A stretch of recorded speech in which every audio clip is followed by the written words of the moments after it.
Shooting weddings is something that requires me to capture memories. I'm somebody who tells stories about probably the most important day of many people's lives. And it's something that has really kept me going for years and years and years, so that I am able to be there at those special moments when you see your wife walking down the aisle for the first time. And these kind of special moments is what keeps me going, and I really feel that this is something that I guess I was meant to do it, because it's something that now comes very naturally to me.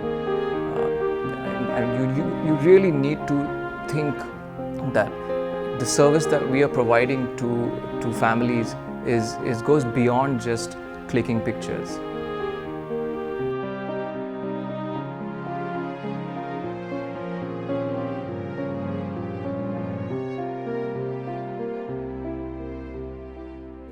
I'm William Chang, and I'm a professional wedding photographer from New Delhi. And welcome to Pixel Village. I've been shooting professionally for about 13 years now, and these 13 years I've covered the entire length and breadth of India, right from Rajasthani weddings in the west to Naga weddings in the northeast, down south Malayali weddings and Punjabi weddings up north. And it's been such an amazing journey for me to just be able to give this pedestal, so to speak, as a photographer, to cover people's probably the most important day of their lives.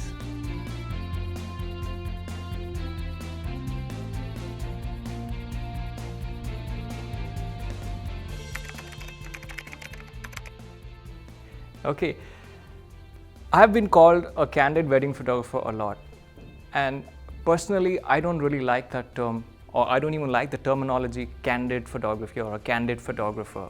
My style of work is documentary photography, which is a photojournalistic approach to taking pictures. Being candid is just a moment that we capture. It's not the style of work. And I think that is a major difference, is that people often confuse pictures which are shot with say a 200mm lens, which has a very milky bokeh, and that they call that a candid photo. Or any picture which has the bride is smiling or laughing, or anybody is just having a good time, and you've managed to capture or freeze that moment with your camera, that's candid photography. Yes, in one sense it is, but the entire wedding is not candid.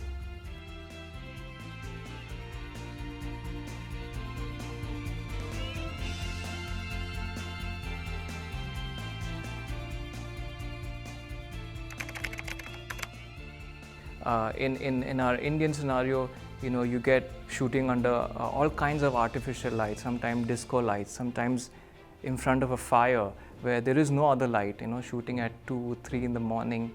And we all know how difficult it is to shoot in this kind of light where it's constantly shifting. So it's important that I have equipment that will shoot not only in low light, but also be able to handle shooting in very tight, crowded spaces, which means I have to use a 16-35 wide-angle lens quite often.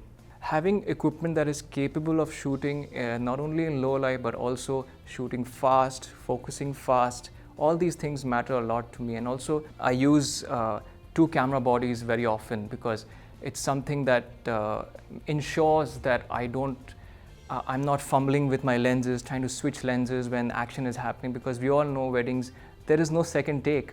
You either got it or you didn't. So you need to be prepared for anything and everything that's happening in front of you, especially in my documentary style. You can't be stopping ceremonies and asking people to redo it. This just doesn't work like that. I even have a special rig that helps me sling cameras on either side of my shoulder, so that I always have 2 bodies next to me. So no matter what's happening, whether there's some action happening far away, I have my tele lens for that. Or is action happening right in front of me, and I need to take a close-up right in front of me, so I have the other body to take close-ups. So it's something that the system of having 2 cameras, having a wide angle, super wide angle I should say, and having telephoto zoom on the other side has worked for me with a great amount of success, I should say.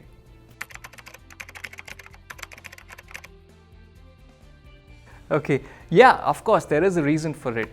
I mean, for me, I like to dress up at weddings. Very often you'll see me wearing a tie and a nice shirt, and I'll be in my formals and I'll also have my cameras beside me, obviously, is because I feel like if I blend in with the crowd, I'll be able to capture and do my work in more peace, and I won't be. I try not to appear as a typical photographer, and also there is a psychological effect on not only your clients but also the others, other guests and other friends and family who are at the wedding, and they see you working and they see a professional.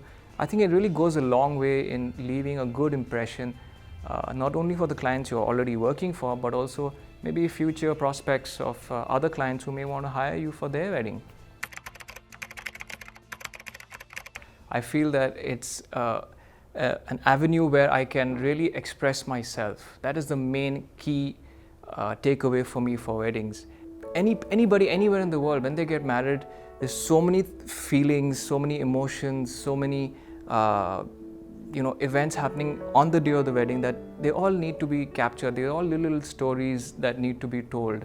And for me, that was something that was very exciting, and it's definitely a very challenging form of photography for me, more than I would say the other forms of commercial photography. I'm able to do things my way and interpret the wedding and be able to produce a body of work in my own way with my aesthetics and my vision, I should say.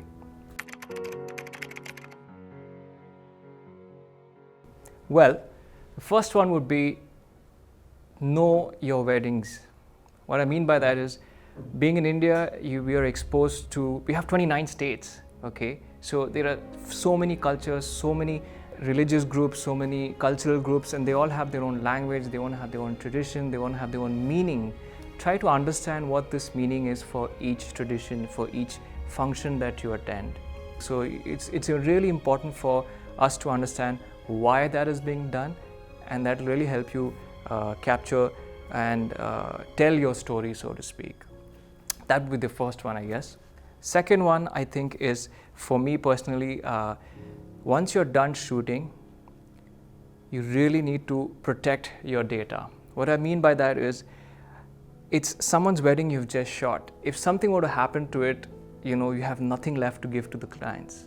So I think you really need to have a robust system of protecting your data, right from of course, good quality cards to maybe even shooting to dual cards if possible, as well as backing up your data as soon as you're done shooting, and not only backing it up once, backing it up at least 3 times. I think that to me is of real importance, is to protect my data. And the third advice I would give is, when you're editing your work, when you're finally sitting down to, we call it culling, when you're removing pictures that are bad, that are underexposed, out of focus, all those kind of things. Yes, those are obvious, you have to remove it.